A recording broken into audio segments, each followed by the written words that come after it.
بسم الله الرحمن الرحيم. ألف لام ميم. ذلك الكتاب لا ريب فيه هدى للمتقين الذين يؤمنون بالغيب ويقيمون الصلاة ومما رزقناهم ينفقون والذين يؤمنون بما أنزل إليك وما أنزل من قبلك وبالآخرة هم يوقنون أولئك على هدى من ربهم وأولئك هم المفلحون. إن الذين كفروا سواء عليهم أأنذرتهم أم لم تنذرهم لا يؤمنون. ختم الله على قلوبهم وعلى سمعهم وعلى أبصارهم غشاوة ولهم عذاب عظيم. ومن الناس من يقول آمنا بالله وباليوم الآخر وما هم بمؤمنين يخادعون الله والذين آمنوا وما يخدعون إلا أنفسهم وما يشعرون. في قلوبهم مرض فزادهم الله مرضا ولهم عذاب أليم بما كانوا يكذبون. وإذا قيل لهم لا تفسدوا في الأرض قالوا إنما نحن مصلحون ألا إنهم هم المفسدون ولكن لا يشعرون. وإذا قيل لهم آمنوا كما آمن الناس قالوا أنؤمن كما آمن السفهاء ألا إنهم هم السفهاء ولكن لا يعلمون. وإذا لقوا الذين آمنوا قالوا آمنا وإذا خلوا إلى شياطينهم قالوا إنا معكم إنما نحن مستهزئون. الله يستهزئ بهم ويمدهم في طغيانهم يعمهون. أولئك الذين اشتروا الضلالة بالهدى فما ربحت تجارتهم وما كانوا مهتدين. مثلهم كمثل الذي استوقد نارا فلما أضاءت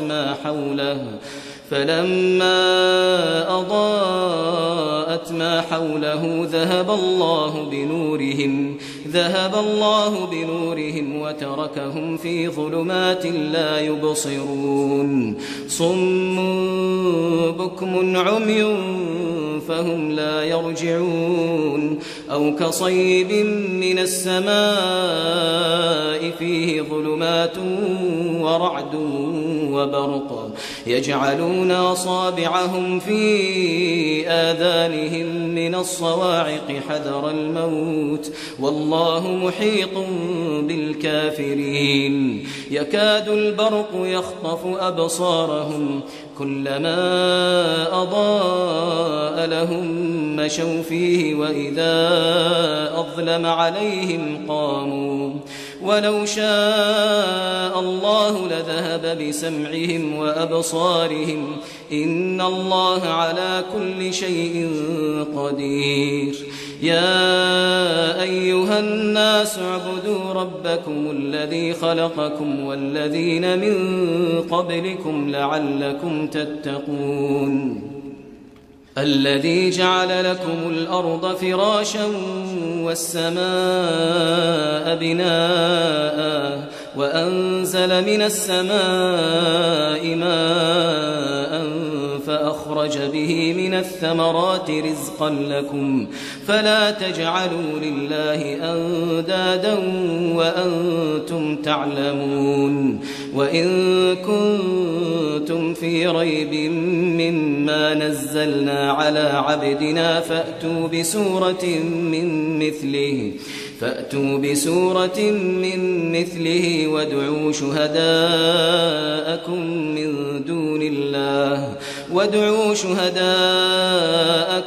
من دون الله إن كنتم صادقين فإن لم تفعلوا ولن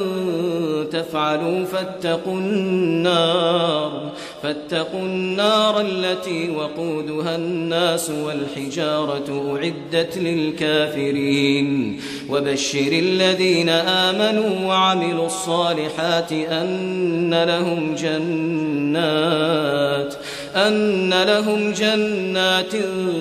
تجري من تحتها الأنهار كلما رزقوا منها من ثمرة رزقا قالوا هذا الذي رزقنا من قبل وأتوا به متشابها ولهم فيها أزواج مطهرة وهم فيها خالدون إن الله لا يستحيي أن يضرب مثلا ما بعوضة فما فوقها فأما الذين آمنوا فيعلمون أنه الحق من ربهم وأما الذين كفروا فيقولون ماذا أراد الله بهذا مثلا يضل به كثيرا ويهدي به كثيرا وما يضل به إلا الفاسقين الذين ينقضون عهد الله من بعد ميثاقه ويقطعون ما أمر الله به أن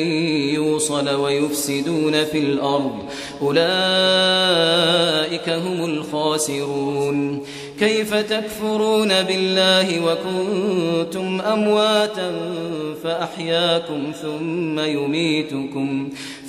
يميتكم ثم يحييكم ثم إليه ترجعون هو الذي خلق لكم ما في الأرض جميعا ثم استوى إلى السماء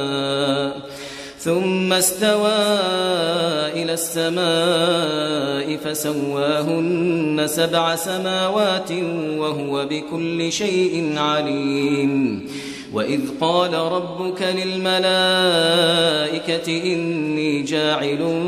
في الأرض خليفة قالوا أتجعل فيها من يفسد فيها ويسفك الدماء ونحن نسبح بحمدك ونقدس لك قال إني أعلم ما لا تعلمون وعلم آدم الأسماء كلها ثم عرضهم على الملائكة فقال أنبئوني بأسماء هؤلاء إن كنتم صادقين قالوا سبحانك لا علم لنا إلا ما علمتنا إنك أنت العليم الحكيم قال يا آدم أنبئهم بأسمائهم فلما أنبأهم بأسمائهم قال ألم أقل لكم إني أعلم غيب السماوات والأرض وأعلم ما تبدون وما كنتم تكتمون وإذ قلنا للملائكة اسجدوا لآدم فسجدوا إلا إبليس أبى واستكبر وكان من الكافرين وقلنا يا آدم اسكن أنت وزوجك الجنة وكلا منها رغدا حيث شئتما ولا تقربا هذه الشجرة فتكونا من الظالمين فأزلهما الشيطان عنها فأخرجهما مما كانا فيه وقلنا اهبطوا بعضكم لبعض عدو ولكم في الأرض مستقر ومتاع إلى حين فتلقى آدم من ربه كلمات فتاب عليه إنه هو التواب الرحيم قلنا اهبطوا منها جميعا فإما يأتينكم مني هدى فمن تبع هداي فلا خوف عليهم ولا هم يحزنون والذين كفروا وكذبوا بآياتنا أولئك أصحاب النار هم فيها خالدون يا بني إسرائيل اذكروا نعمتي التي أنعمت عليكم وأوفوا بعهدي أوف بعهدكم وإياي فارهبون وآمنوا بما أنزلت مصدقا لما معكم ولا تكونوا أول كافر به ولا تشتروا بآياتي ثمنا قليلا وإياي فاتقون ولا تلبسوا الحق بالباطل وتكتموا الحق وأنتم تعلمون وأقيموا الصلاة وآتوا الزكاة واركعوا مع الراكعين أتأمرون الناس بالبر وتنسون أنفسكم وأنتم تتلون الكتاب أفلا تعقلون واستعينوا بالصبر والصلاة وإنها لكبيرة إلا على الخاشعين الذين يظنون أنهم ملاقو ربهم وأنهم إليه راجعون يا بني إسرائيل اذكروا نعمتي التي أنعمت عليكم وأني فضلتكم على العالمين واتقوا يوما لا تجزي نفس عن نفس شيئا ولا يقبل منها شفاعة ولا يؤخذ منها عدل ولا هم ينصرون وإذ نجيناكم من آل فرعون يسومونكم سوء العذاب يذبحون أبناءكم ويستحيون نساءكم وفي ذلكم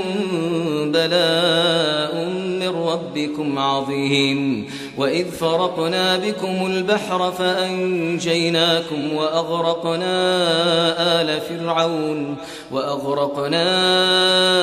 آل فرعون وأنتم تنظرون وإذ واعدنا موسى 40 ليلة ثم اتخذتم العجل من بعده وأنتم ظالمون ثم عفونا عنكم من بعد ذلك لعلكم تشكرون وإذ آتينا موسى الكتاب والفرقان لعلكم تهتدون وإذ قال موسى لقومه يا قوم إنكم ظلمتم أنفسكم باتخاذكم العجل فتوبوا إلى بارئكم فاقتلوا أنفسكم ذلكم خير لكم عند بارئكم فتاب عليكم إنه هو التواب الرحيم وإذ قلتم يا موسى لن نؤمن لك حتى نرى الله جهرة فأخذتكم الصاعقة وأنتم تنظرون ثم بعثناكم من بعد موتكم لعلكم تشكرون وظللنا عليكم الغمام وأنزلنا عليكم المن والسلوى كلوا من طيبات ما رزقناكم وما ظلمونا ولكن كانوا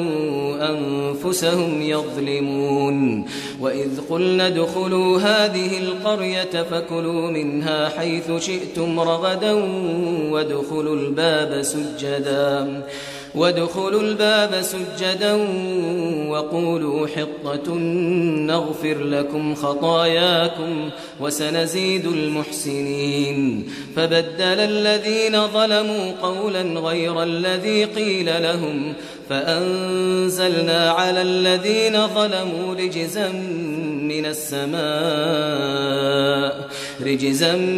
من السماء بما كانوا يفسقون. وإذ استسقى موسى لقومه فقلنا اضرب بعصاك الحجر فانفجرت منه 12 عينا قد علم كل أناس مشربهم كلوا واشربوا من رزق الله ولا تعثوا في الأرض مفسدين. وإذ قلتم يا موسى لن نصبر على طعام واحد فادع لنا ربك يخرج لنا مما تنبت الأرض من بقلها وقثائها وفومها وعدسها وبصلها قال أتستبدلون الذي هو أدنى بالذي هو خير اهبطوا مصرا فإن لكم ما سألتم وضربت عليهم الذلة والمسكنة وباءوا بغضب من الله ذلك بأنهم كانوا يكفرون بآيات الله ويقتلون النبيين بغير الحق ذلك بما عصوا وكانوا يعتدون. إن الذين آمنوا والذين هادوا والنصارى والصابئين من آمن بالله واليوم الآخر وعمل صالحا فلهم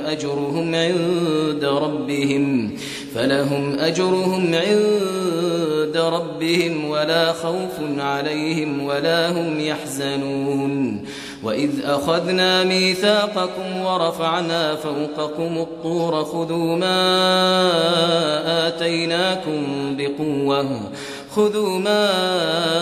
آتيناكم بقوة واذكروا ما فيه لعلكم تتقون ثم توليتم من بعد ذلك فلولا فضل الله عليكم ورحمته لكنتم من الخاسرين. ولقد علمتم الذين اعتدوا منكم في السبت فقلنا لهم كونوا قردة خاسئين فجعلناها نكالا لما بين يديها وما خلفها وموعظة للمتقين. وإذ قال موسى لقومه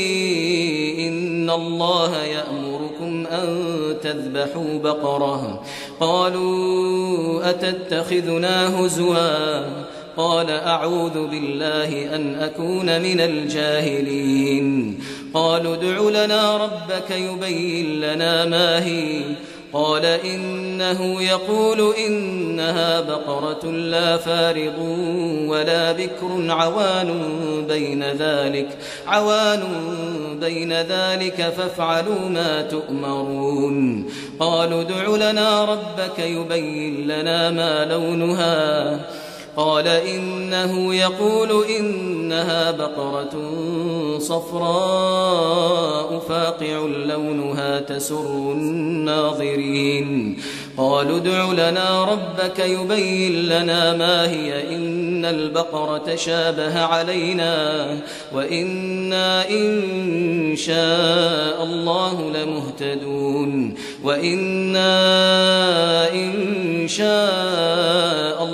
لمهتدون. قال إنه يقول إنها بقرة لا ذلول تثير الأرض ولا تسقي الحرث مسلمة لا شية فيها. قالوا الآن جئت بالحق فذبحوها وما كادوا يفعلون. وإذ قتلتم نفسا فادارأتم فيها والله مخرج ما كنتم تكتمون فقلنا اضربوه ببعضها كذلك يحيي الله الموتى ويريكم آياته لعلكم تعقلون ثم قست قلوبكم من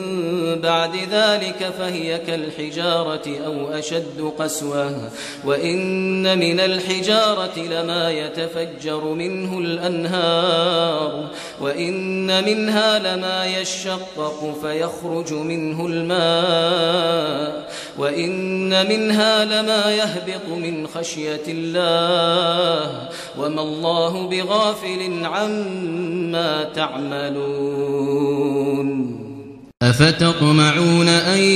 يؤمنوا لكم وقد كان فريق منهم يسمعون كلام الله ثم يحرفونه من بعد ما عقلوه وهم يعلمون وإذا لقوا الذين آمنوا قالوا آمنا وإذا خلا بعضهم إلى بعض قالوا أتحدثونهم بما فتح الله عليكم ليحاجوكم به عند ربكم أفلا تعقلون أولا يعلمون أن الله يعلم ما يسرون وما يعلنون ومنهم أميون لا يعلمون الكتاب إلا أماني وإن هم إلا يظنون فويل للذين يكتبون الكتاب بأيديهم ثم يقولون هذا من عند الله ليشتروا به ثمنا قليلا فويل لهم مما كتبت أيديهم وويل لهم مما يكسبون وقالوا لن تمسنا النار إلا أياما معدودة قل أتخذتم عند الله عهدا فلن يخلف الله عهده أم تقولون على الله ما لا تعلمون بلى من كسب سيئة وأحاطت به خطيئته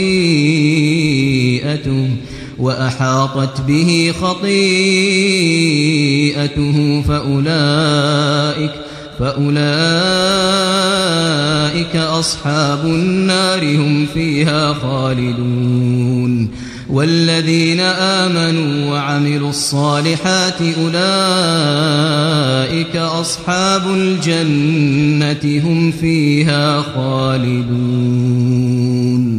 وإذ أخذنا ميثاق بني إسرائيل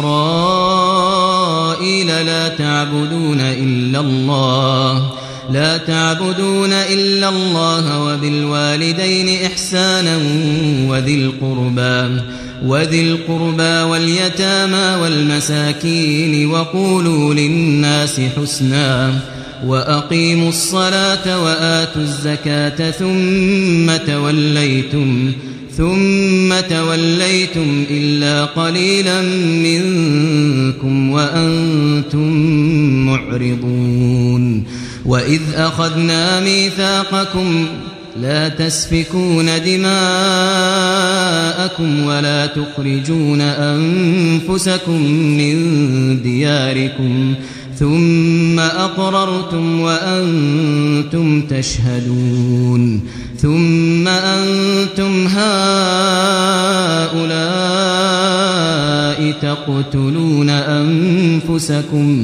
تقتلون أنفسكم وتخرجون فريقا منكم من ديارهم تظاهرون عليهم بالإثم والعدوان وإن يأتوكم أسارى تفادوهم وهو محرم عليكم أفتؤمنون ببعض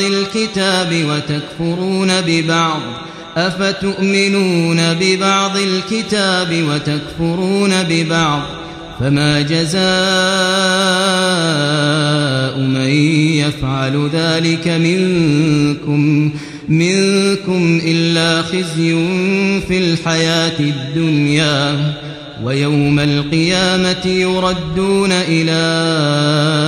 أشد العذاب وما الله بغافل عما تعملون أولئك الذين اشتروا الحياة الدنيا بالآخرة فلا يخفف عنهم العذاب ولا هم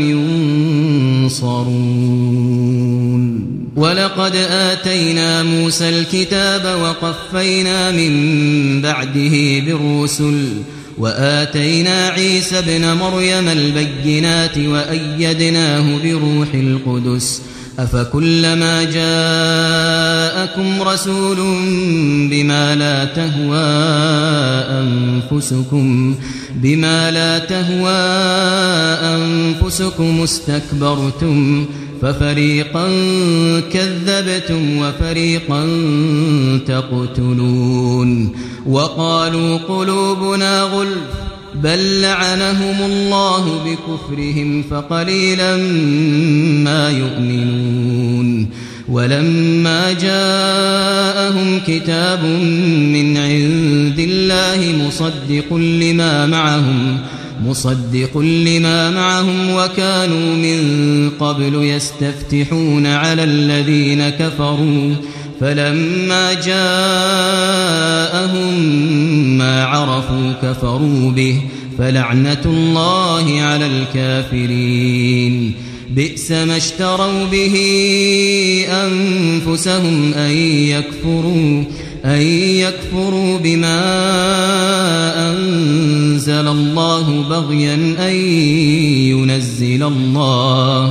بغيا أن ينزل الله من فضله على من يشاء من عباده فباءوا بغضب على غضب وللكافرين عذاب مهين وإذا قيل لهم آمنوا بما أنزل الله قالوا نؤمن بما أنزل علينا ويكفرون بما وراءه وهو الحق مصدقا لما معهم قل فلم تقتلون أنبياء الله من قبل إن كنتم مؤمنين ولقد جاءكم موسى بالبينات ثم اتخذتم العجل من بعده وأنتم ظالمون وإذ أخذنا ميثاقكم ورفعنا فوقكم الطور خذوا ما آتيناكم بقوة واسمعوا قالوا سمعنا وعصينا وأشربوا في قلوبهم العجل بكفرهم قل بئس ما يأمركم به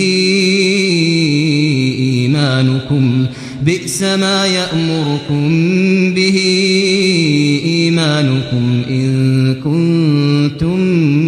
مؤمنين قل إن كانت لكم الدار الآخرة عند الله خالصة من دون الناس فتمنوا الموت إن كنتم صادقين ولن يتمنوه أبدا بما قدمت أيديهم والله عليم بالظالمين ولتجدنهم أحرص الناس على حياة ومن الذين أشركوا يود أحدهم لو يعمر 1000 سنة وما هو بمزحزحه من العذاب أن يعمر والله بصير بما يعملون قل من كان عدوا لجبريل فإنه نزله على قلبك بإذن الله مصدقا لما بين يديه وهدى وبشرى للمؤمنين من كان عدوا لله وملائكته ورسله وجبريل وميكال فإن الله عدو للكافرين ولقد أنزلنا إليك آيات بينات وما يكفر بها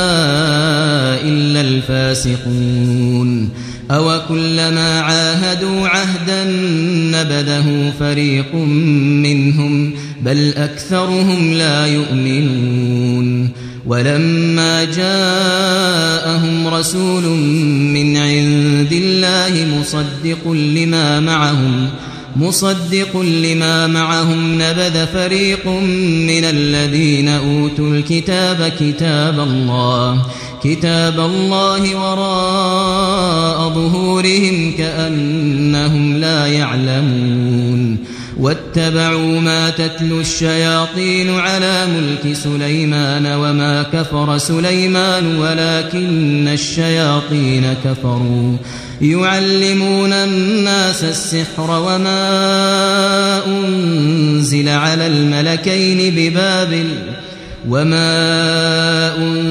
على الملكين ببابل هاروت وماروت وما يعلمان من أحد حتى يقولا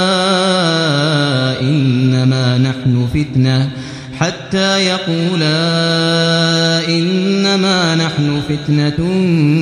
فلا تكفر فيتعلمون منهما ما يفرقون به بين المرء وزوجه وما هم بضارين به من أحد إلا بإذن الله ويتعلمون ما يضرهم ولا ينفعهم ولقد علموا لمن اشتراه ما له في الآخرة من خلاق ولبئس ما شروا به أنفسهم لو كانوا يعلمون ولو أنهم آمنوا واتقوا لمثوبة من عند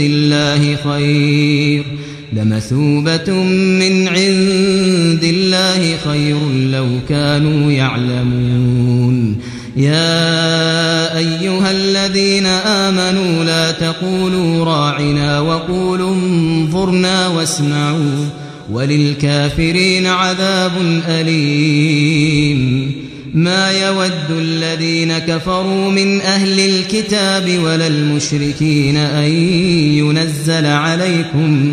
أن ينزل عليكم من خير من ربكم والله يختص برحمته من يشاء والله ذو الفضل العظيم ما ننسخ من آية أو ننسها نأتي بخير منها أو مثلها ألم تعلم أن الله على كل شيء قدير ألم تعلم أن الله له ملك السماوات والأرض وما لكم من دون الله من ولي ولا نصير أم تريدون أن تسألوا رسولكم كما سئل موسى من قبل ومن يتبدل الكفر بالإيمان فقد ضل سواء السبيل ود كثير من أهل الكتاب لو يردونكم من بعد إيمانكم كفارا حسدا من عند أنفسهم حسدا من عند أنفسهم من بعد ما تبين لهم الحق فاعفوا واصفحوا حتى يأتي الله بأمره إن الله على كل شيء قدير وأقيموا الصلاة وآتوا الزكاة وما تقدموا لأنفسكم من خير تجدوه عند الله إن الله بما تعملون بصير وقالوا لن يدخل الجنة إلا من كان هودا أو نصارى تلك أمانيهم قل هاتوا برهانكم إن كنتم صادقين بلى من أسلم وجهه لله وهو محسن فله أجره عند ربه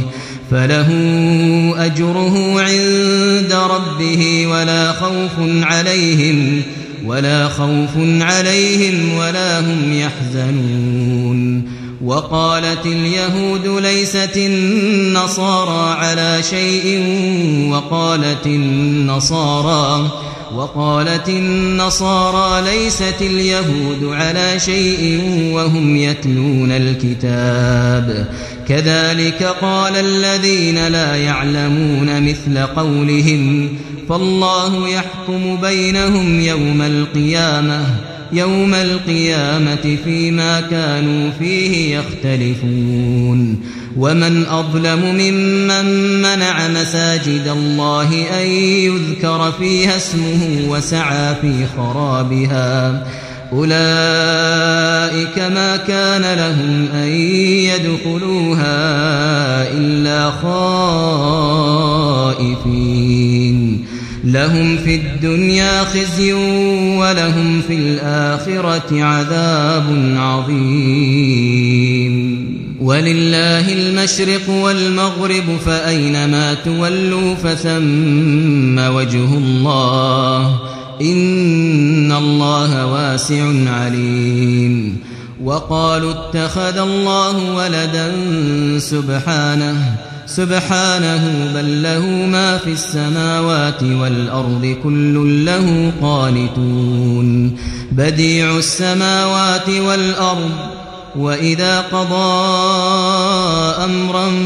فإنما يقول له كن فيكون وقال الذين لا يعلمون لولا يكلمنا الله أو تأتينا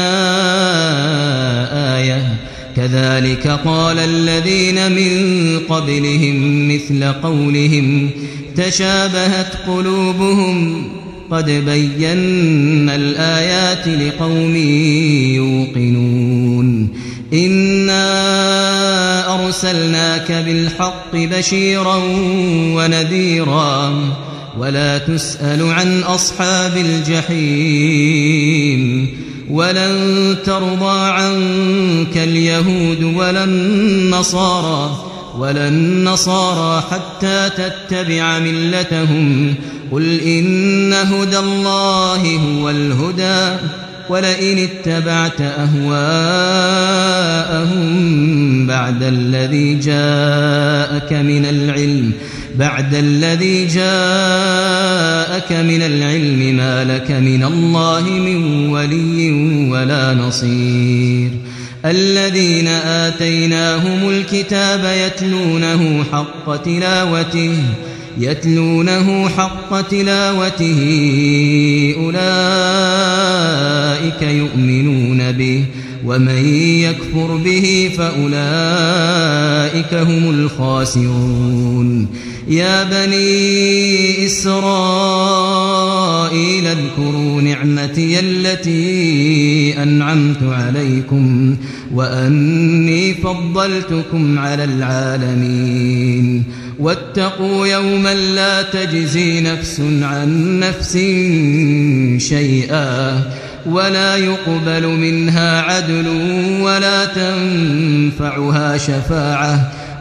يقبل منها عدل ولا تنفعها شفاعة ولا يقبل منها عدل ولا تنفعها شفاعة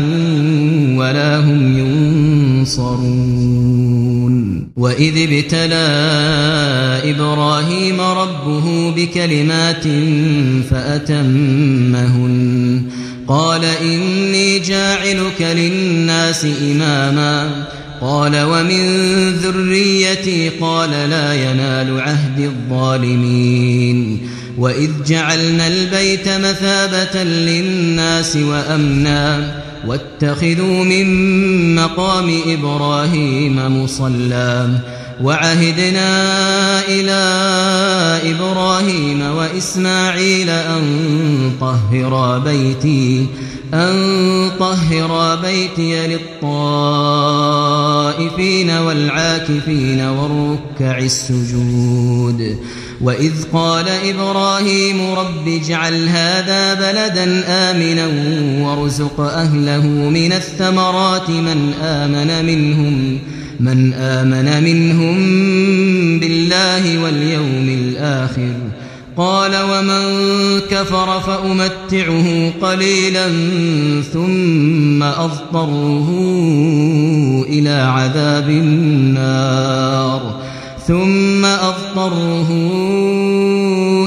عذاب النار وبئس المصير وإذ يرفع إبراهيم القواعد من البيت وإسماعيل ربنا تقبل منا إنك أنت السميع العليم ربنا وجعلنا مسلمين لك ومن ذريتنا أمة مسلمة لك وأرنا مناسكنا وتب علينا إنك أنت التواب الرحيم ربنا وابعث فيهم رسولا منهم يتلو عليهم آياتك ويعلمهم الكتاب والحكمة ويزكيهم إنك أنت العزيز الحكيم ومن يرغب عن ملة إبراهيم إلا من سفه نفسه ولقد اصطفيناه في الدنيا وإنه في الآخرة لمن الصالحين إذ قال له ربه أسلم قال أسلمت لرب العالمين ووصى بها إبراهيم بنيه ويعقوب يا بني إن الله اصطفى لكم الدين فلا تموتن إلا وأنتم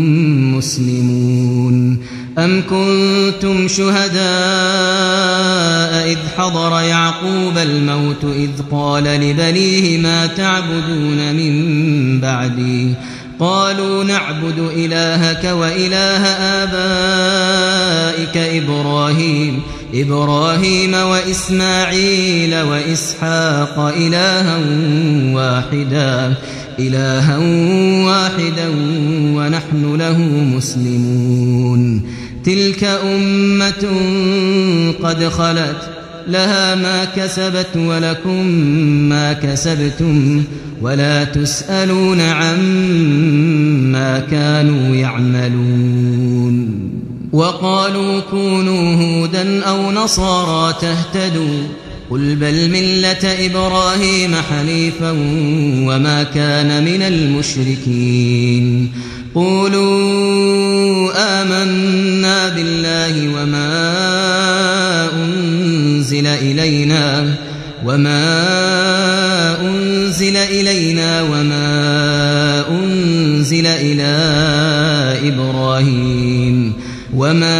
أنزل إلى إبراهيم وإسماعيل وإسحاق ويعقوب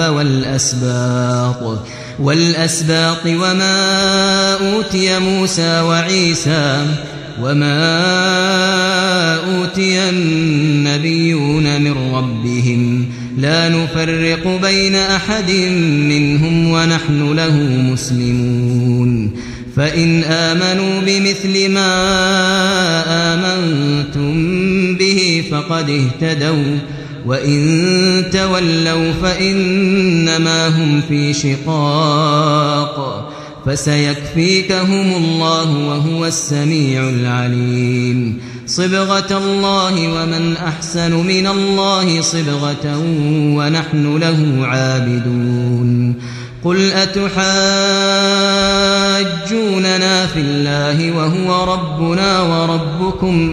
وهو ربنا وربكم ولنا أعمالنا ولكم أعمالكم ونحن له مخلصون أم تقولون إن إبراهيم وإسماعيل وإسحاق ويعقوب والأسباط كانوا هودا أو نصارى قل أأنتم أعلم أم الله ومن أظلم ممن كتم شهادة عنده من الله وما الله بغافل عما تعملون تلك أمة قد خلت لها ما كسبت ولكم ما كسبتم ولا تسألون عما كانوا يعملون سيقول السفهاء من الناس ما ولاهم عن قبلتهم التي كانوا عليها قل لله المشرق والمغرب يهدي من يشاء إلى صراط مستقيم وكذلك جعلناكم أمة وسطا لتكونوا شهداء على الناس ويكون الرسول عليكم شهيدا وما جعلنا القبلة التي كنت عليها إلا لنعلم من يتبع الرسول ممن ينقلب على عقبيه وإن كانت لكبيرة إلا على الذين هدى الله وما كان الله ليضيع إيمانكم إن الله بالناس لرءوف رحيم قد نرى تقلب وجهك في السماء فلنولينك قبلة ترضاها فول وجهك شطر المسجد الحرام وحيث ما كنتم فولوا وجوهكم شطره وإن الذين أوتوا الكتاب ليعلمون أنه الحق من ربهم وما الله بغافل عما يعملون ولئن أتيت الذين أوتوا الكتاب بكل آية ما تبعوا قبلتك وما أنت بتابع قبلتهم وما بعضهم بتابع قبلة بعض ولئن اتبعت أهواءهم من بعد ما جاءك من العلم إنك إذا لمن الظالمين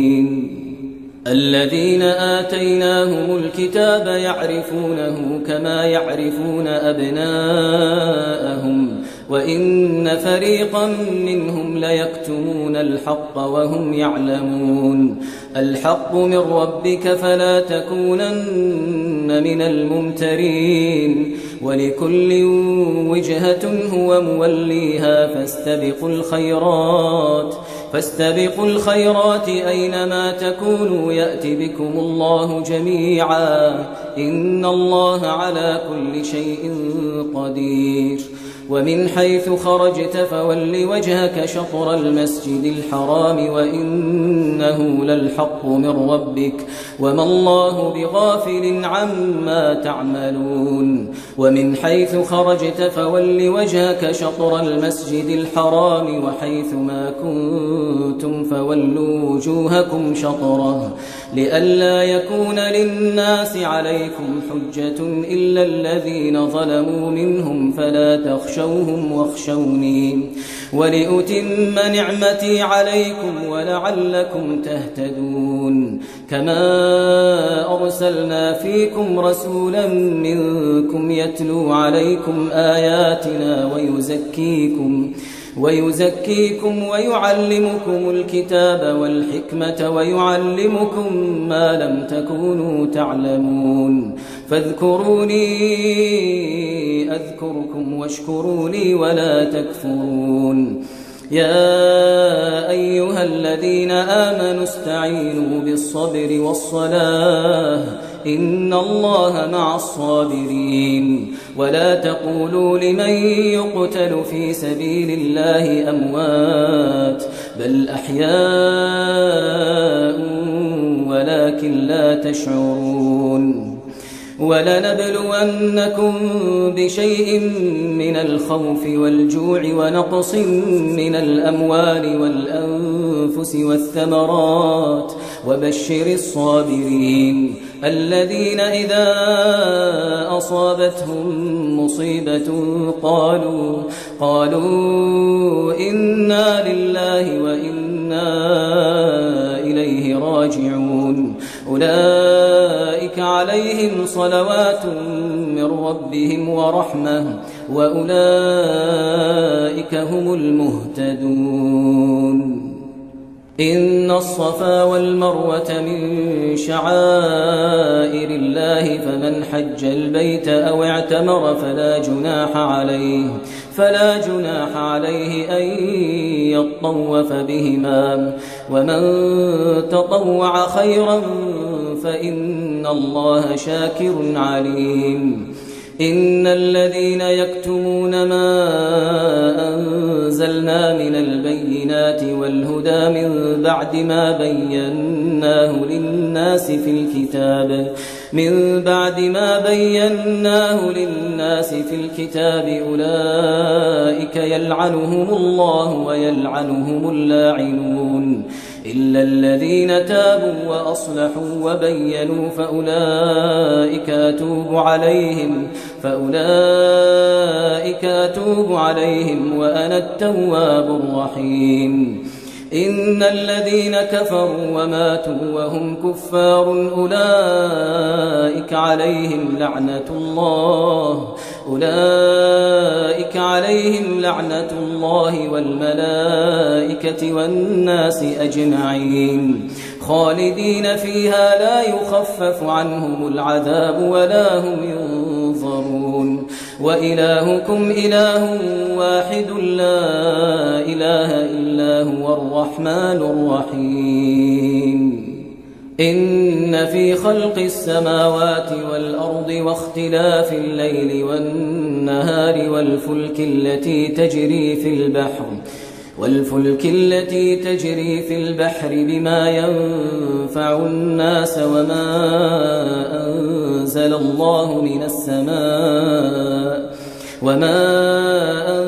الله من السماء من ماء فأحيا به الأرض بعد موتها وبث فيها من كل دابة وتصريف الرياح والسحاب المسخر بين السماء والأرض لآيات لقوم يعقلون ومن الناس من يتخذ من دون الله أندادا يحبونهم كحب الله والذين آمنوا أشد حبا لله ولو يرى الذين ظلموا إذ يرون العذاب أن القوة لله جميعا وأن الله شديد العذاب إذ تبرأ الذين اتبعوا من الذين اتبعوا ورأوا العذاب وتقطعت بهم الأسباب وقال الذين اتبعوا لو أن لنا كرة فنتبرأ منهم كما تبرأوا منا كذلك يريهم الله أعمالهم حسرات عليهم وما هم بخارجين من النار يا أيها الناس كلوا مما في الأرض حلالا طيبا ولا تتبعوا خطوات الشيطان إنه لكم عدو مبين إنما يأمركم بالسوء والفحشاء وأن تقولوا على الله ما لا تعلمون وإذا قيل لهم اتبعوا ما أنزل الله قالوا بل نتبع ما ألفينا عليه آباءنا أولو كان آباؤهم لا يعقلون شيئا ولا يهتدون ومثل الذين كفروا كمثل الذي ينعق بما لا يسمع إلا دعاء ونداء صم بكم عمي فهم لا يعقلون يا أيها الذين آمنوا كلوا من طيبات ما رزقناكم واشكروا لله إن كنتم إياه تعبدون إنما حرم عليكم الميتة والدم ولحم الخنزير وما أهل به لغير الله فمن اضطر غير باغ ولا عاد فلا إثم عليه إن الله غفور رحيم إن الذين يكتمون ما أنزل الله من الكتاب ويشترون به ثمنا قليلا أولئك ما يأكلون في بطونهم إلا النار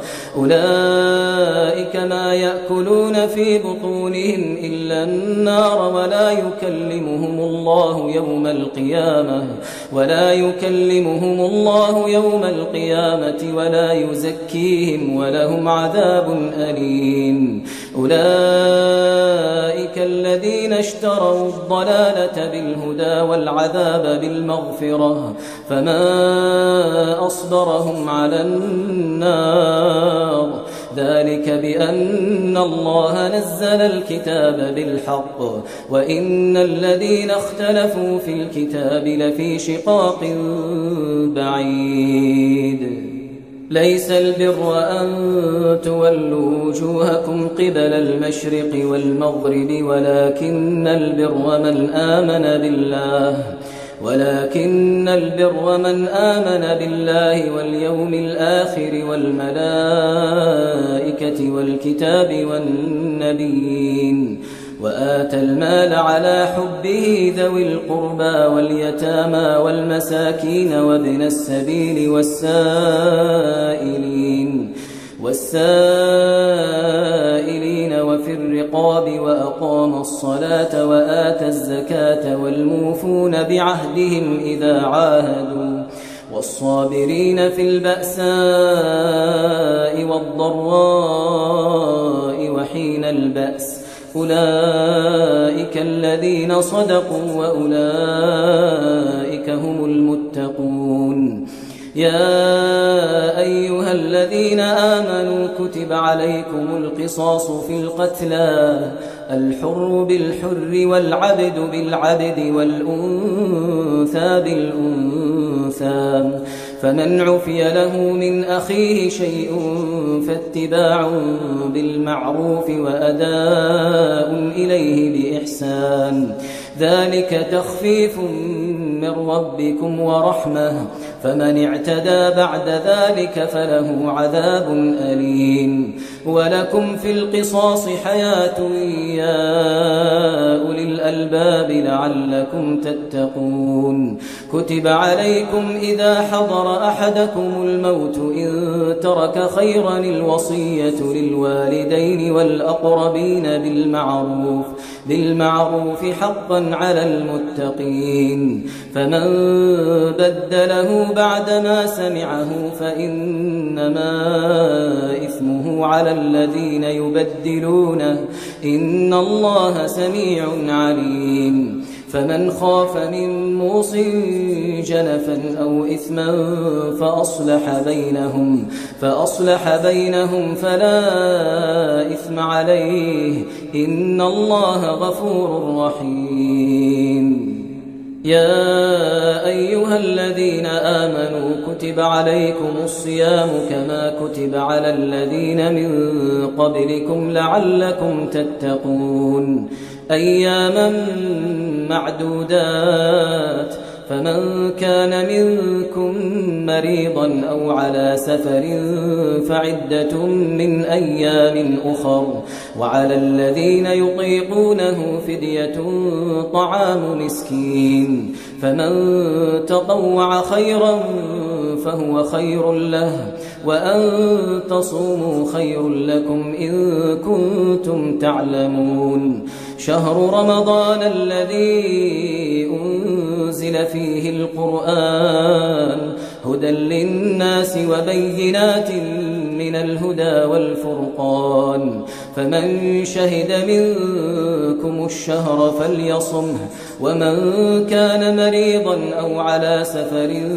فعدة من أيام أخر يريد الله بكم اليسر ولا يريد بكم العسر ولتكملوا العدة ولتكبروا الله على ما هداكم ولعلكم تشكرون. وإذا سألك عبادي عني فإني قريب أجيب دعوة الداع إذا دعان فليستجيبوا لي وليؤمنوا بي لعلهم يرشدون. أحل لكم ليلة الصيام الرفث إلى نسائكم هن لباس لكم وأنتم لباس لهن علم الله أنكم كنتم تختانون أنفسكم فتاب عليكم وعفى عنكم فالآن باشروهن وابتغوا ما كتب الله لكم وكلوا واشربوا حتى يتبين لكم الخيط الأبيض من الخيط الأسود من الفجر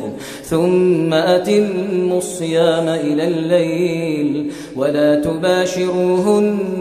وأنتم عاكفون في المساجد تلك حدود الله فلا تقربوها كذلك يبين الله آياته للناس لعلهم يتقون. ولا تأكلوا أموالكم بينكم بالباطل وتدلوا بها إلى الحكام لتأكلوا فريقا من أموال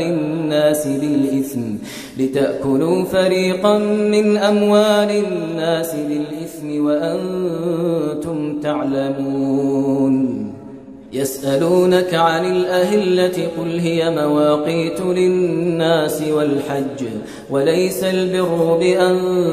تأتوا البيوت من ظهورها ولكن البر من اتقى وأتوا البيوت من أبوابها واتقوا الله لعلكم تفلحون. وقاتلوا في سبيل الله الذين يقاتلونكم ولا تعتدوا إن الله لا يحب المعتدين. واقتلوهم حيث ثقفتموهم وأخرجوهم من حيث أخرجوكم والفتنة أشد من القتل ولا تقاتلوهم عند المسجد الحرام حتى يقاتلوكم فيه فإن قاتلوكم فاقتلوهم كذلك جزاء الكافرين. فإن انتهوا فإن الله غفور رحيم. وقاتلوهم حتى لا تكون فتنة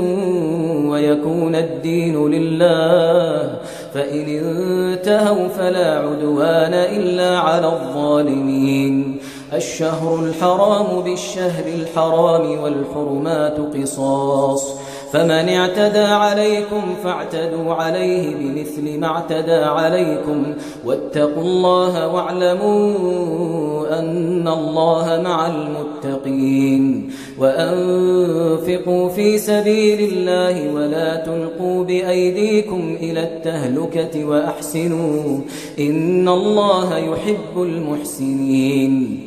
وأتموا الحج والعمرة لله فإن أحصرتم فما استيسر من الهدي ولا تحلقوا رؤوسكم حتى يبلغ الهدي محله فمن كان منكم مريضا أو به أذى من رأسه ففدية من صيام أو صدقة أو نسك فإذا أمنتم فمن تمتع بالعمرة إلى الحج فما استيسر من الهدي فمن لم يجد فصيام 3 أيام في الحج و7 إذا رجعتم تلك 10 كاملة ذلك لمن لم يكن أهله حاضر المسجد الحرام واتقوا الله واعلموا أن الله شديد العقاب الحج أشهر معلومات فمن فرض فيهن الحج فلا رفث ولا فسوق ولا جدال في الحج وما تفعلوا من خير يعلمه الله وتزودوا فإن خير الزاد التقوى واتقون يا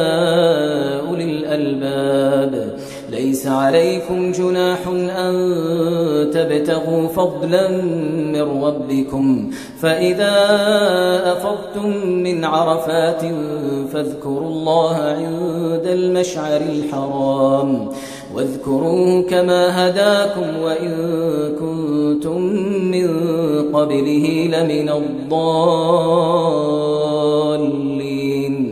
ثم أفيضوا من حيث أفاض الناس واستغفروا الله إن الله غفور رحيم فإذا قضيتم مناسككم فاذكروا الله كذكركم آباءكم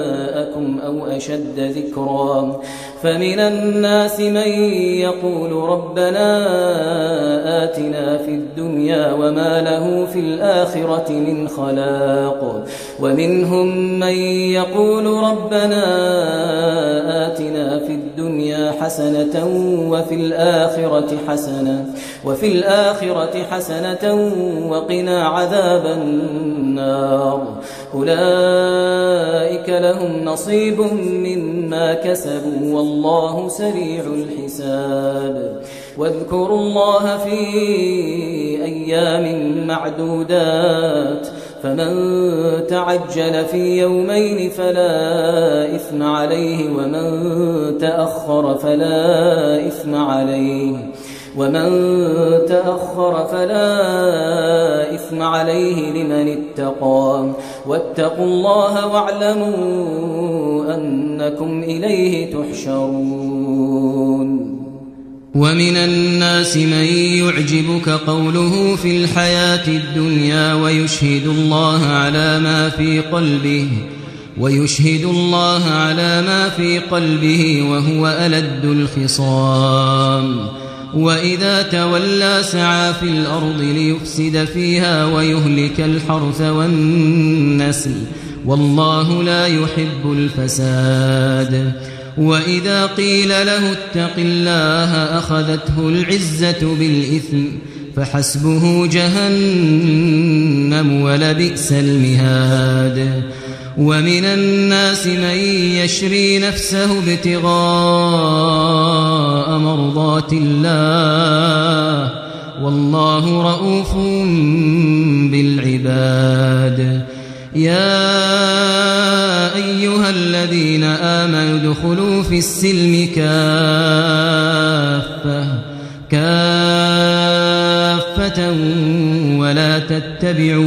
ولا تتبعوا خطوات الشيطان إنه لكم عدو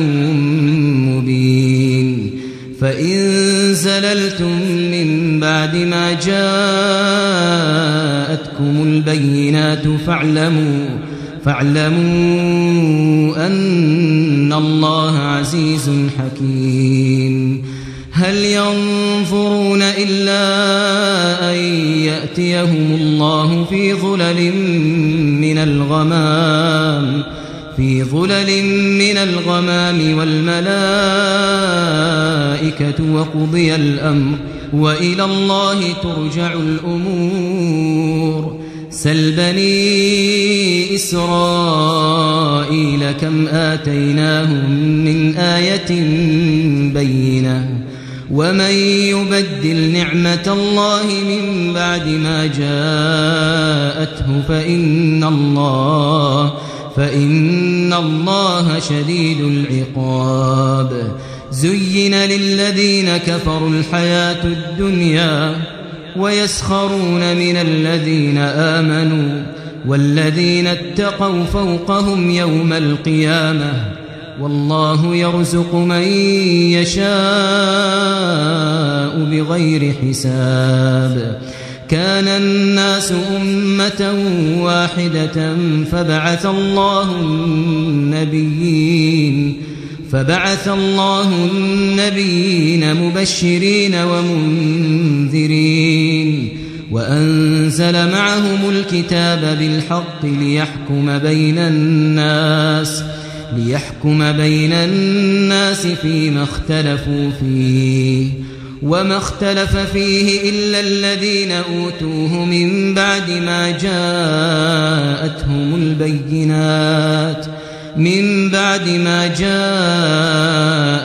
البينات بغيا بينهم فهدى الله الذين آمنوا لما اختلفوا فيه من الحق بإذنه والله يهدي من يشاء إلى صراط مستقيم. أم حسبتم أن تدخلوا الجنة ولما يأتكم مثل الذين خلوا من قبلكم مستهم البأساء والضراء وزلزلوا حتى يقول الرسول والذين آمنوا معه متى نصر الله ألا إن نصر الله قريب. يسألونك ماذا ينفقون قل ما أنفقتم من خير فللوالدين والأقربين واليتامى والمساكين وابن السبيل وما تفعلوا من خير فإن الله به عليم. كتب عليكم القتال وهو كره لكم وعسى أن تكرهوا شيئا وهو خير لكم وعسى أن تحبوا شيئا وهو شر لكم والله يعلم وأنتم لا تعلمون. يسألونك عن الشهر الحرام قتال فيه قل قتال فيه كبير وصد عن سبيل الله وكفر به والمسجد الحرام وإخراج أهله منه أكبر عند الله والفتنة أكبر من القتل ولا يزالون يقاتلونكم حتى يردوكم عن دينكم إن استطاعوا ومن يرتدد منكم عن دينه فيمت وهو كافر فأولئك حبطت أعمالهم في الدنيا والآخرة وأولئك أصحاب النار هم فيها خالدون. إن الذين آمنوا الذين هاجروا وجاهدوا في سبيل الله أولئك يرجون رحمة الله والله غفور رحيم. يسألونك عن الخمر والميسر قل فيهما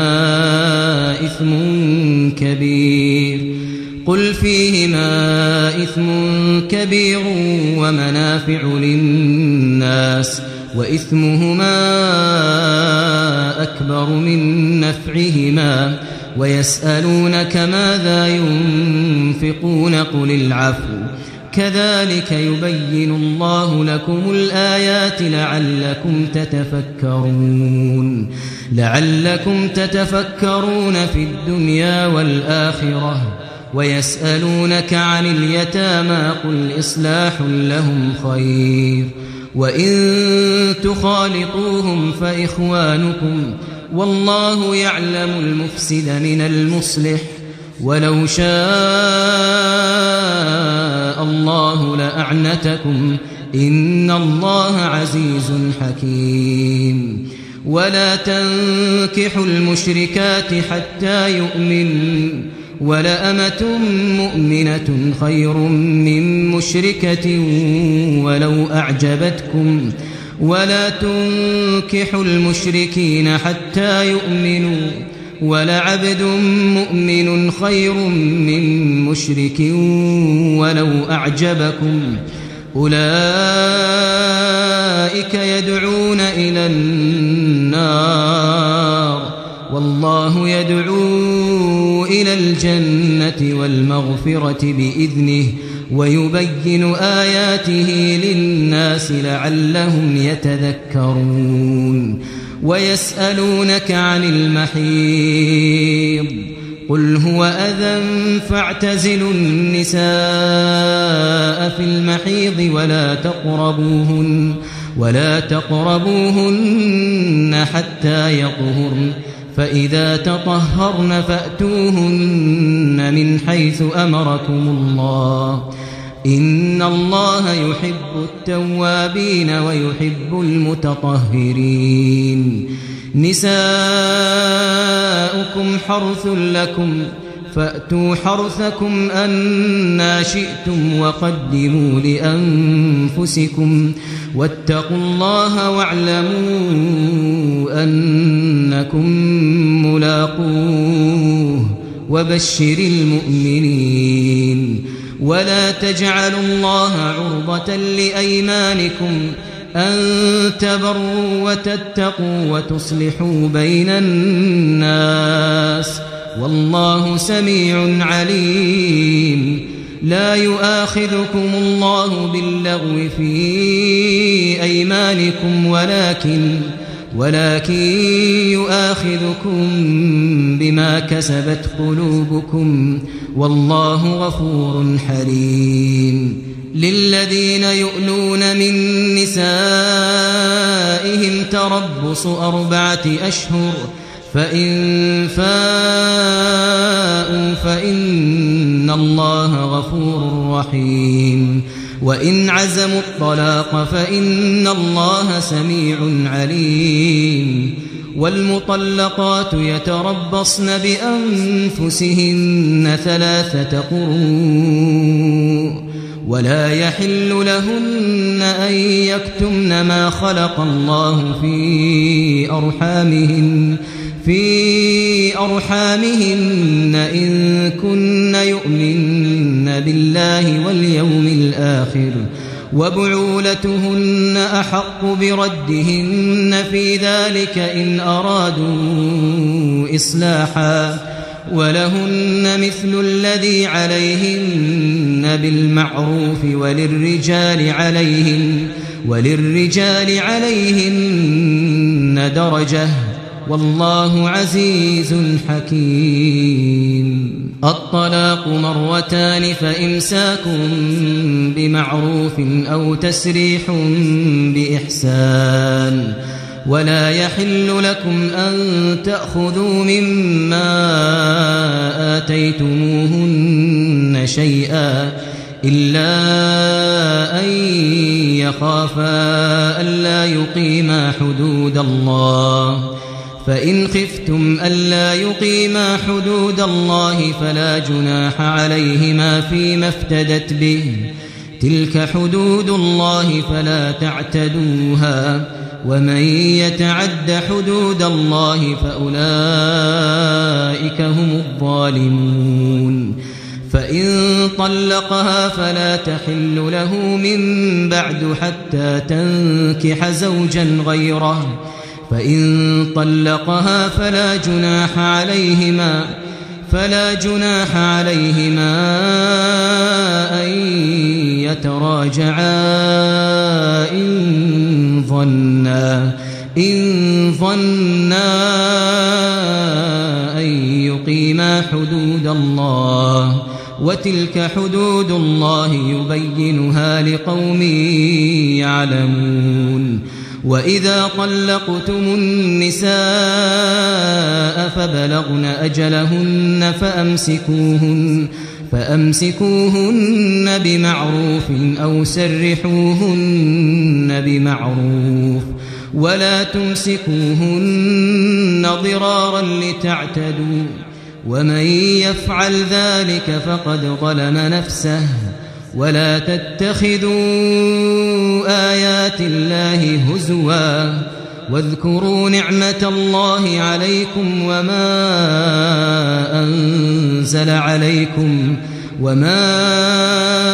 أنزل عليكم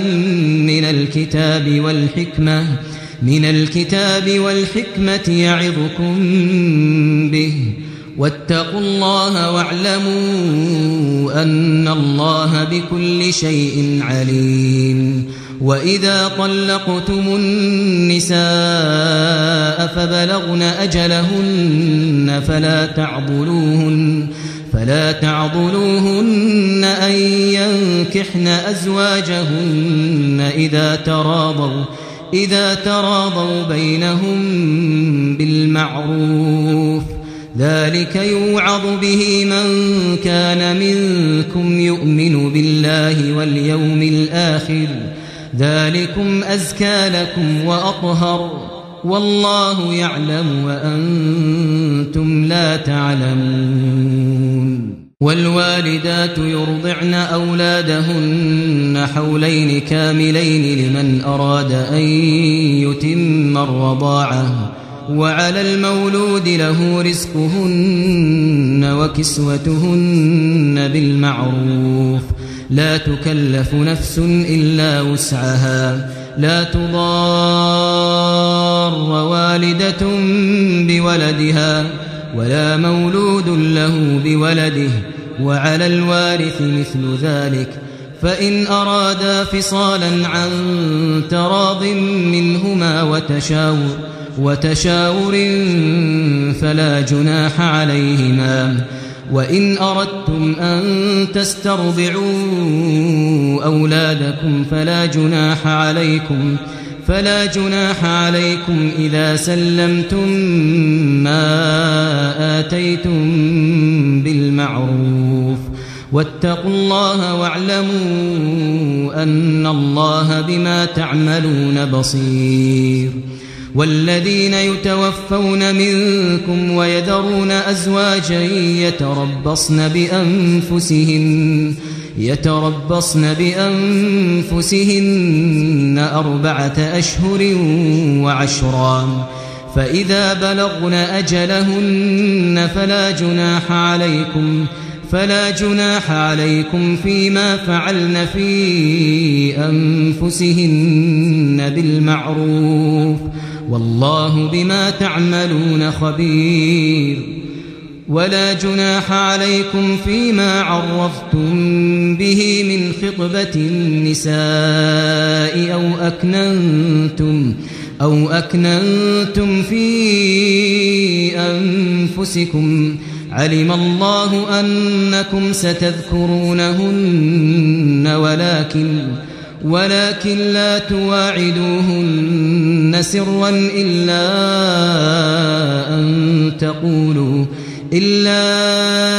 أن تقولوا قولا معروفا ولا تعزموا عقدة النكاح حتى يبلغ الكتاب أجله واعلموا أن الله يعلم ما في أنفسكم فاحذروه واعلموا أن الله غفور حليم لا جناح عليكم إن طلقتم النساء ما لم تمسوهن أو تفرضوا لهن فريضة ومتعوهن على الموسع قدره وعلى المقتر قدره متاعا بالمعروف حقا على المحسنين وإن طلقتموهن من قبل أن تمسوهن وقد فرضتم لهن فريضة فنصف ما فرضتم إلا أن يعفون أو يعفو الذي بيده عقدة النكاح وأن تعفوا أقرب للتقوى ولا تنسوا الفضل بينكم إن الله بما تعملون بصير حافظوا على الصلوات والصلاة الوسطى وقوموا لله قانتين فإن خفتم فرجالا أو ركبانا فإذا أمنتم فاذكروا الله كما علمكم ما لم تكونوا تعلمون والذين يتوفون منكم ويذرون أزواجا وصية لأزواجهم متاعا إلى الحول غير إخراج فإن خرجن فلا جناح عليكم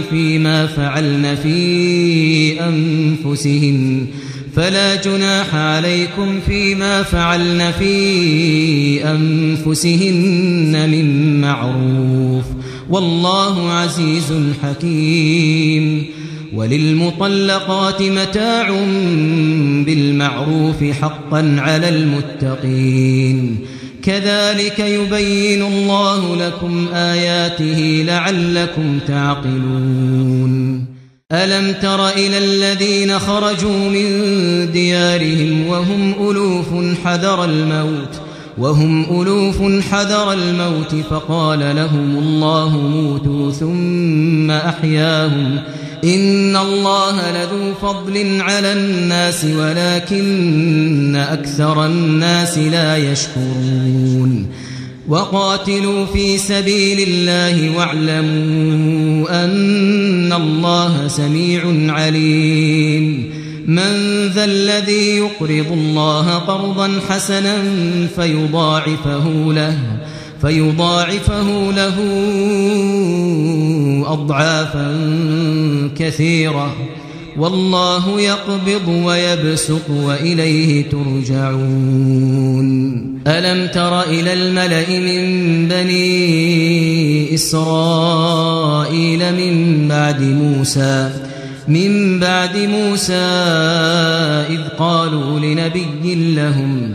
إذ قالوا لنبي لهم ابعث لنا ملكا نقاتل في سبيل الله قال هل عسيتم إن كتب عليكم القتال ألا تقاتلوا قالوا وما لنا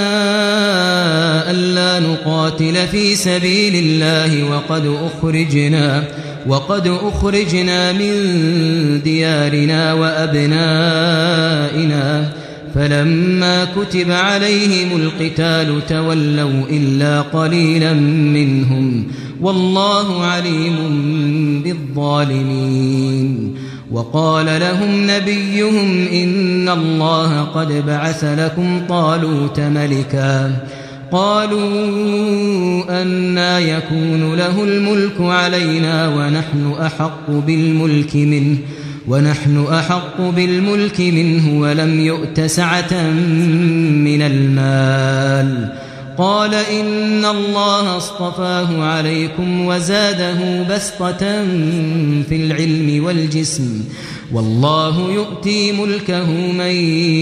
يشاء والله واسع عليم. وقال لهم نبيهم إن آية ملكه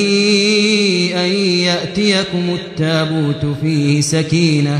فيه سكينة من ربكم وبقية مما ترك آل موسى وآل هارون تحمله الملائكة إن في ذلك لآية لكم إن كنتم مؤمنين. فلما فصل طالوت بالجنود قال إن الله مبتليكم بنهر فمن شرب منه فليس مني ومن لم يطعمه فإنه مني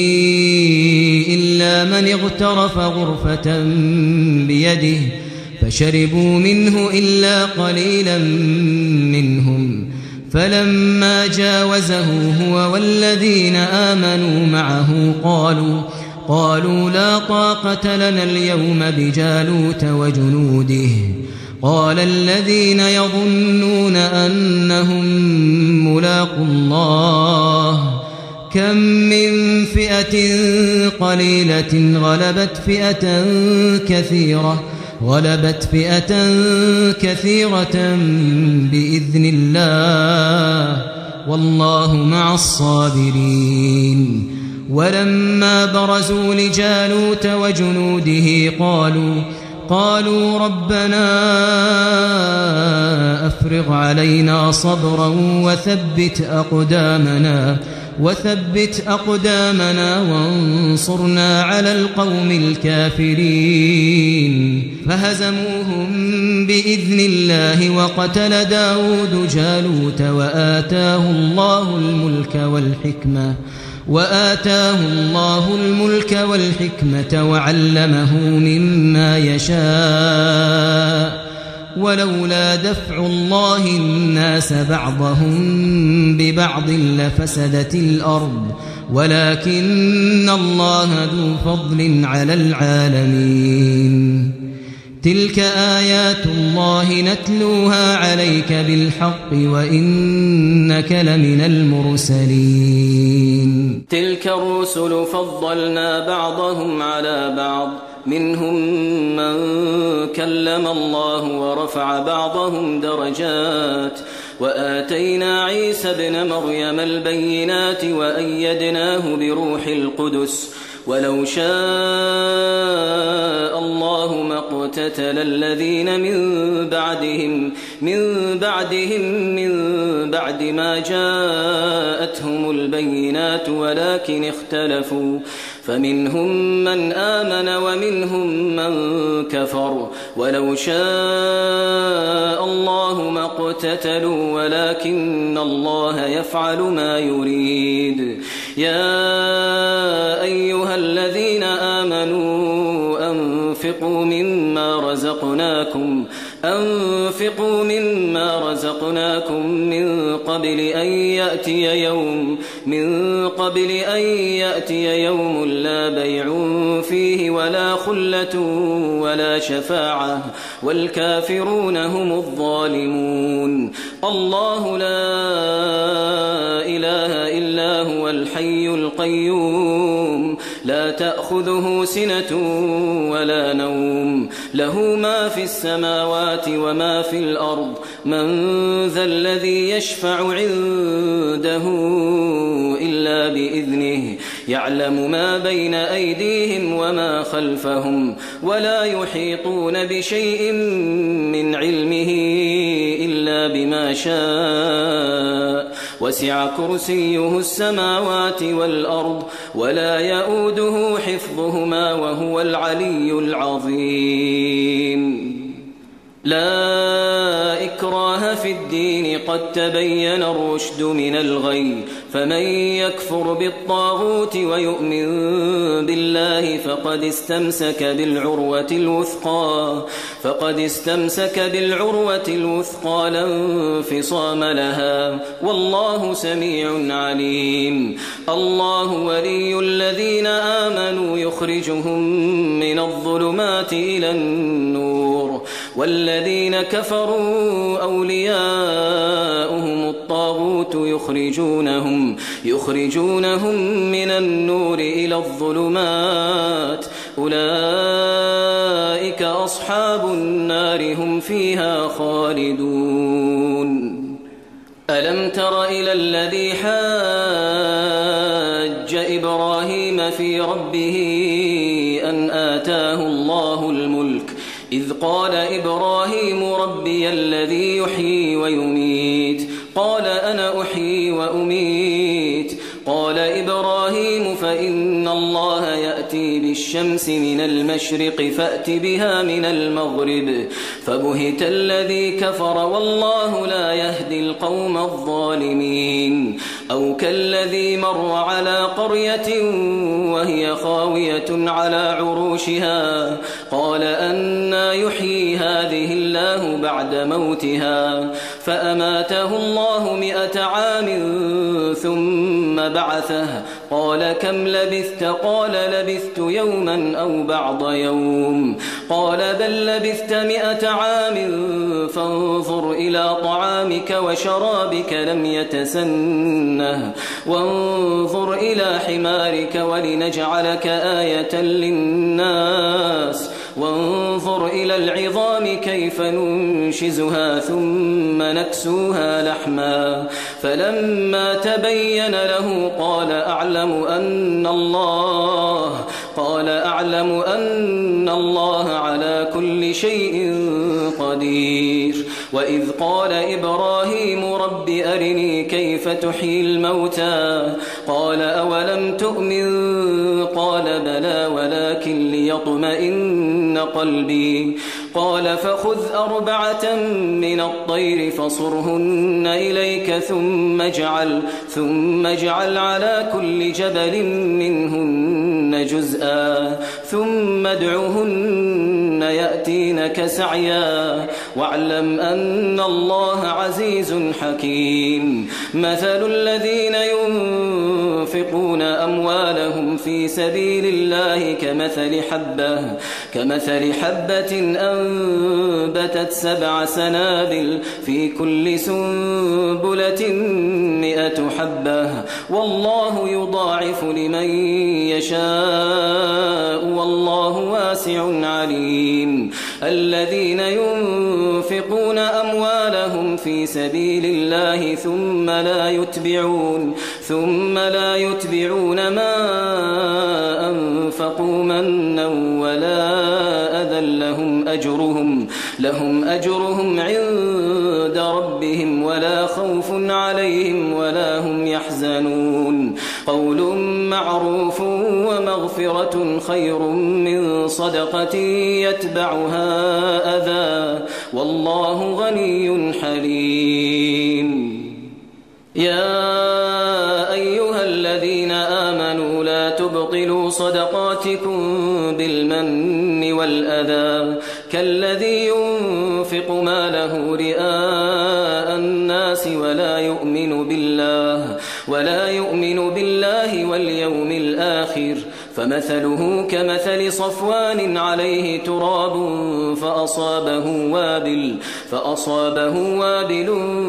فتركه صلدا، لا يقدرون على شيء مما كسبوا، والله لا يهدي القوم الكافرين. ومثل الذين ينفقون أموالهم ابتغاء مرضات الله وتثبيتا من أنفسهم كمثل جنة بربوة أصابها وابل فآتت أكلها ضعفين، فإن لم يصبها وابل فطل، والله بما تعملون بصير. أيود أحدكم أن تكون له جنة من نخيل وأعناب تجري من تحتها الأنهار له فيها من كل الثمرات وأصابه الكبر وله ذرية ضعفاء فأصابها إعصار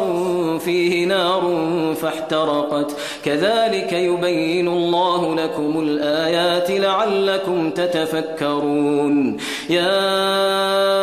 أيها الذين آمنوا أنفقوا من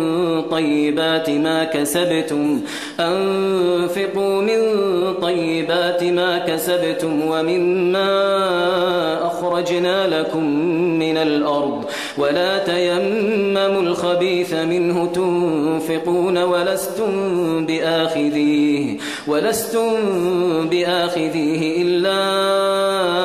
أن تغمضوا فيه واعلموا أن الله غني حميد الشيطان يعدكم الفقر ويأمركم بالفحشاء والله يعدكم مغفرة منه وفضلا والله واسع عليم يؤتي الحكمة من يشاء ومن يؤت الحكمة فقد أوتي خيرا كثيرا وما يذكر إلا أولو الألباب وما أنفقتم من نفقة أو نذرتم من نذر فإن الله يعلمه وما للظالمين من أنصار إن تبدوا الصدقات فنعما هي وإن تخفوها وتؤتوها الفقراء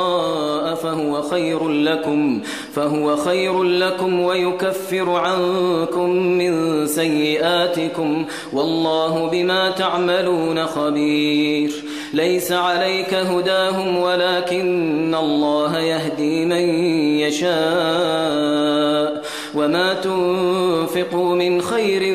فلأنفسكم وما تنفقون إلا ابتغاء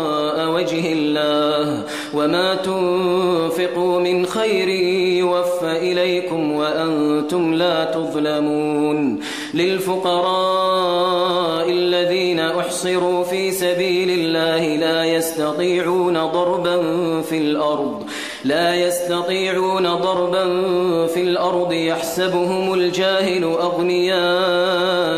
من التعفف تعرفهم بسيماهم لا يسألون الناس إلحافا وما تنفقوا من خير فإن الله به عليم الذين ينفقون أموالهم بالليل والنهار سرا وعلانية فلهم أجرهم عند ربهم ولا خوف عليهم ولا هم يحزنون الذين يأكلون الربا لا يقومون إلا كما يقوم الذي يتخبطه الشيطان من المس ذلك بأنهم قالوا إنما البيع مثل الربا وأحل الله البيع وحرم الربا فمن جاءه موعظة من ربه فانتهى فله ما سلف وأمره إلى الله ومن عاد فأولئك أصحاب النار هم فيها خالدون يمحق الله الربا ويربي الصدقات والله لا يحب كل كفار أثيم إن الذين آمنوا وعملوا الصالحات وأقاموا الصلاة وآتوا الزكاة لهم أجرهم عند ربهم ولا خوف عليهم ولا هم يحزنون يا أيها الذين آمنوا اتقوا الله وذروا ما بقي من الربا إن كنتم مؤمنين فإن لم تفعلوا فأذنوا